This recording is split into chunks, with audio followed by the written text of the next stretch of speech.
Lasciatemi cantare con la chitarra in mano. Hello, guys. Thank you so much for accepting my invitation to make a podcast together. I'm super excited that you're here. First of all, how are you? Thank you, Ines, and thank you for the Armenian technical support. We're super happy to be here, and I am good. I don't know about Federico, but I'm good. A little bit stressed because of the applications and work to do, but more or less fine. Mm-hmm. What about you, Fede? I'm pretty good. Thanks for having me. And how are you doing, Inisa? I'm good, thank you so much.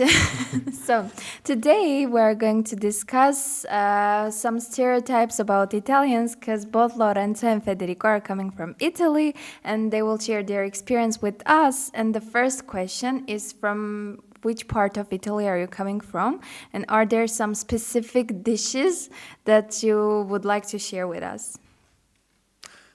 Okay, so I will start again, and I'm from Perugia. It's the regional capital of Umbria, which is exactly in central Italy. And just for you to know, is one of the two regions in the whole of Italy that doesn't have access to the sea, unfortunately. My favorite Italian dish from my region, I think it would be torta di Pasqua. It's the Easter pie. It's Federico is saying no. because Federico. It's a worst choice. Because Federico doesn't understand a thing. I don't know where is he from. Exactly. So if you know something about Umbria, you know that we are masters in processing meat. So we produce one of the best salame, prosciutto, salsicce, sausages in all of Italy. And actually we are so good that in Italian exists a word called norcineria, which is the art of making this processed meat. And since torta di Pasqua is supposed to be eaten with those products, I think it's the best way to enjoy them. Torta di Pasqua is made with 3 different kinds of cheeses, and it's super, super good. Nice. What about you, Fede? So, first of all, I don't recognize myself in what Lorenzo said. Torta di Pasqua, it's very bad. Second of all, I'm from Rome.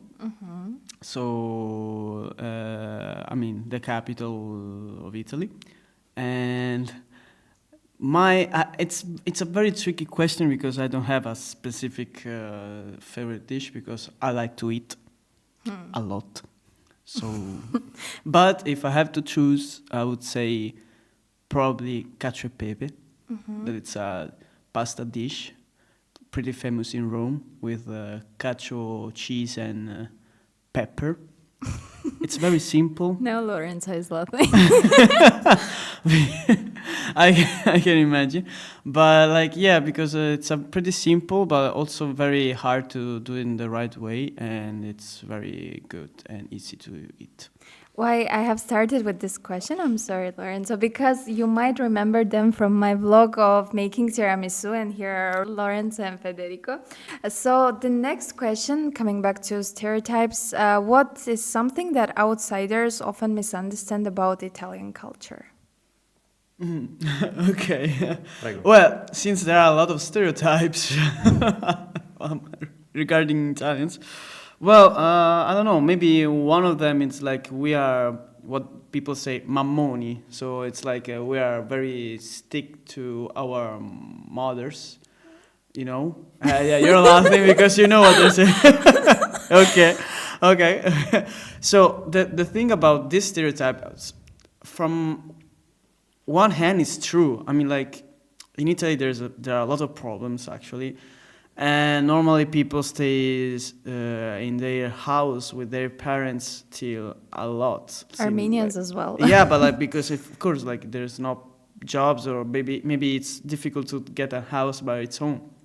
But I have to say also that like normally, even if someone is affirmed like a manager stuff that it's young, has its own house, jobs and whatever, he's gonna keep sticking at their parents, so their mom, but not because like we don't know how to do without our moms. It's not like this. It's just because like we have a very strong feelings, a stronger link and relationship with our parents. So like even if you go to live by yourself, like you're always gonna try to keep in touch with your parents. And that's good. Yeah. That's also good. That's amazing. I mean, I don't do it because like I don't have feelings, but like Italians normally does. Usually Yeah, Italians have yeah, feelings. Yeah. Okay, what about you, Lorenzo? What would you like to mention? I know that Oh, yes, I have feelings. about like some outsiders that misunderstand about Italian culture or I have to say that there is not, there is. I know what I should say, but unfortunately, I think that many stereotypes are true, are well founded. Okay, what would you mention? What kind of What would I stereotypes? mention? For example, our attitude towards girls. It's true. It's true. We like to play around. We are very flirty. I don't know what you're talking about. He does very well. I know there is no need to point this out, but underlining that he knows exactly what he's speaking about. It's super important. To tell the truth, I have never heard about that, but that's Thank good you, to know. Inessa. Really? Really. But this is one of the top of the top stereotypes. Inessa, keep going like this. Yeah, you're good. What else? That we talk with hands, but Yes, like but actually, that's true. Yeah, but it's- yeah, but like actually, all the world does it. Like when, for example, when you do a presentation and you speaking to the audience, you're using also the hands, so you're talking with the hands as well. Okay, knowing us, I mean Armenians, what similarities have you found among us? Like, we are also loud, I think, as Italians. Yes. What else? I think that there are similarities. So first of all, from what I understood, you enjoy very much eating and drinking good wine, specifically good wine. That's true. You're loud. This is this is true. And We're family orientated. Yeah. How to say that? Oriented? We're family oriented. yeah, that's true. That's true. I think these are the first things that come to my mind when I think about similarities between Armenians and Italians. However, I want to say that regarding the flirty stuff, Coming it's not that we are The always. accusations. It's not that we are always flirting or trying to pick up girls. No, it's not like this. Like we also think about other stuff than girls in our life. But it's just the thing that many times happens that like we are just open. So we try to be friendly with everyone. That's nice. But the problem is that, not the problem, but like the thing is like there are some other people from other cultures, other countries that maybe they are closer than us, and they are not used to this kind of way to relate to new people. So when they see they see us doing it, they think, no, he's a flirty guy because he's stereotyped. But actually, no. Actually, I can partially agree with him. yeah, thank you. How do like average Italians view the balance between Italian traditions and modern life? Well, it's I think that some of the most important traditions are not threatened by modernity, but some of them, like the link between people and religion, is a little bit challenged by modernity, because not many people, as before, as my father's generation or his father's generation, they don't feel this attachment to religion, maybe. But to be fair, I think that the core values of the Italian people are not changed dramatically. So I believe that we managed to take the good parts of tradition. So, for example, being so attached to your family I think it's a good trait. It's a good traditional trait, and this has not changed over time. So we took the best of both. Nice. Would you like to add something? Well, I have to say also, like, in Italy, there's also a kind of problem to be open to the modernity, you know? I mean, like, I talk by my own experience. For example, I had my parents and my grandpas that when they heard about, for example, my grandpas about the iPhone, let's say, or my parents about the AI, they're always like, I don't know, I don't like about why this technology, we're like there's no need of stuff. So like, I would say to divide the country, like I mean Italy, in two parts. One side, there's people that they are trying to, and they do it good, like to open and welcome the skills and ability from modernity. But on the other side, there are people that are still sticky at the traditional stuff. And as Lorenzo said, like, however, the best thing is that you can do is trying to get the most out of it from both sides, so from the tradition and modernity. Do you have some specific favorite Italian saying that you love, and why do you love it? Okay. Sing. Saying. Saying. Saying, Okay. not Okay. Say. Okay. Yes. Okay. Okay. In Rome, Roman people, they are famous because they are very direct to the others, and they, as we say in Italy, they talk without any problems. If they have a problem with you, if they want to laugh at you, they are gonna do that. So there's a saying in Roman dialect, they say "mortacci tua." What does that mean? Well, it's not that cute. I mean, it's not so kind, but I use it as well because, like, I use it also when, I don't know, it happens something like, I don't know, let's say I'm with a dish under my hand, the dish is falling down on the floor and it's gonna break itself. I will say "mortacci tua," like this. So literally, it says "mortacci tua," your deaths. Your ancestors dead. So "mortacci tua." And Morta is like death, "mortacci right? Mortacci. tua." Tua. It's like death to you. No, No? it's your ancestors dead.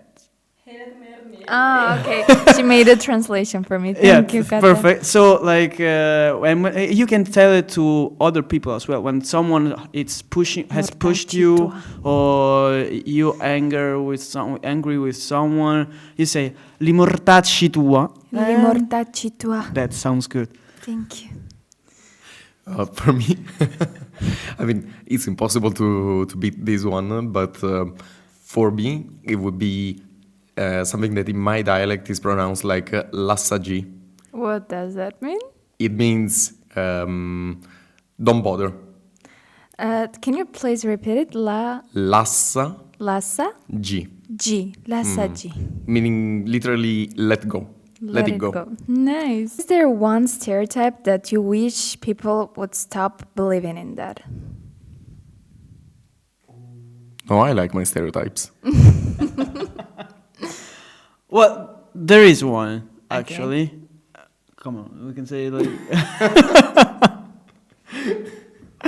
Well, we talk about moms, we talk about flirty and stuff, but there's one that should be, to me, stop a little bit. It's about Italy equal mafia. So, I mean, like, in the stereotype like Italia, it's mafia. Like nowadays, you can. I think Armenia is.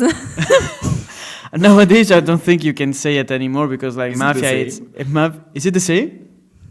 Yeah. Not that like popular in Armenia, but now situation is much worse, I think, than in Italy. Perfect. So yeah, you see, like No, no, We're very happy. No, like in the US, you have been very famous, for being mafia leaders and so on. There are some specific types of US, like California, LA, and so on, that Armenians have been taking care of the mafia stuff. So that's why we are the mafia guys of our region. yes. well, but the thing is because like nowadays, like mafia, it's everywhere in the world. So like it's not just Italy. You know. Okay, so probably I would like I would like to add that yes, probably there are some stereotypes that are not good and they are not acceptable. This one is one of them, and I would also say that the image of nowadays is not really this serious like it was before, but some. In Europe, at least, there is still the idea of the Italian as being unreliable or lazy, or that tries to work around problems but not taking them on. So yes, I would say that this is something that that I would like to be changed. And the last question, like, what Italians do know about Armenian culture and traditions? Do you know anything or something? Okay, what do you know about Armenians before coming to the college? Nothing.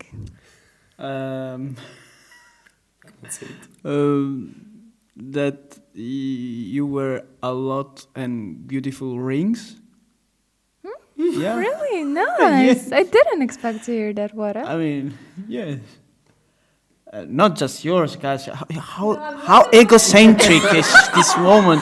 Like not just yours. It's so Rings. self-centered. I'm just asking, are you about rings? Rings, yeah, but not yours. Like About my ring. okay, but it looks like okay. Yeah, so like this or like that you are. I just know like geopolitics stuff about Armenia. But About that's the still- culture, I'd say not that much. No, not culture, about Armenia.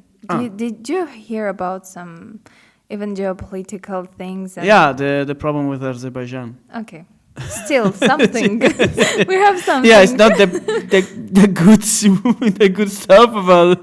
By the way, I want to share this story with my audience. Like, I was talking to an Italian, and he was saying, "You're from Armenia. I'm planning a trip to Armenia this summer, and we're going to have a car trip. We're going to come from Azerbaijan to Armenia, and then going to Turkey, and then Georgia." I was saying, like, haven't you heard that you cannot cross the border from Azerbaijan to Armenia? I said, what? Why? And he was saying, oh, maybe I'm wrong. We wanted to come from Turkey to Armenia. I said, haven't you checked? You cannot come from Turkey to Armenia. And like I said, you should only come from Georgia. I said, okay, we will think about that. I said, okay, think, then go. Check at least Google Map things. Okay. Yeah, Got but it. like in this case, we are expecting to take part for your cultural day, indeed, because it could be a good way to let people know about your culture, like not just about Nagorno-Karabakh and Armenia. Exactly. So come to the cultural day, learn more about Armenia, and do your homework before going. Nice. Thank you so much. I have one last question about like what has been the most challenging aspect of studies here so far, because we're like studying all together at the College of Europe in Natolin. But if you do not want to share with our audience, just say everything is fine. We're enjoying time here. I think that for me, at least, it would be self-management and try to respect all the deadlines, go to all the lectures, because sometimes we have schedules for the day that on average we need to follow 6 to 8 lessons, and this eats a lot of our time in the day, so we still need to plan extensively to have time to relax, to do some physical activity, to keep in touch with our loved ones in our countries. And so I would say that this is the most challenging aspect of the college so far. For you as well? Well, I agree with Lorenzo. Yes, self-managing it's one of the most problem here because you're full of activities. I mean, about lectures, classes, and stuff. But I mean, related to this, it's also about what the vice rector told us since the beginning about the responsibility. Yeah, I mean, like I don't know about the others, but like if I have to be honest with myself, I didn't feel that responsible for the first semester. I mean, about academic stuff. So it's a challenge to. I mean, not that I'm not a reliable person, but I don't mean this. But like, just that there's always something better you can do, you know. So like the challenge here it's to push yourself and put yourself to do better and to put higher the level of yourself. Yeah. Thank you so much for coming. You're welcome. It was a pleasure. You can now sing in Italian. What do you want to sing? Let's. How was the song? Okay, lasciatemi cantare. Yeah. No. No, okay. Okay, no, wait, we can do it. Hold on a second. I need the lyrics. We're coming. Oppure quando, oppure c'era nella stanza, oppure che cazzo ne so. Ma gli hai detto lasciatemi cantare. No, lei l'ha detto. Pedro? Pedro?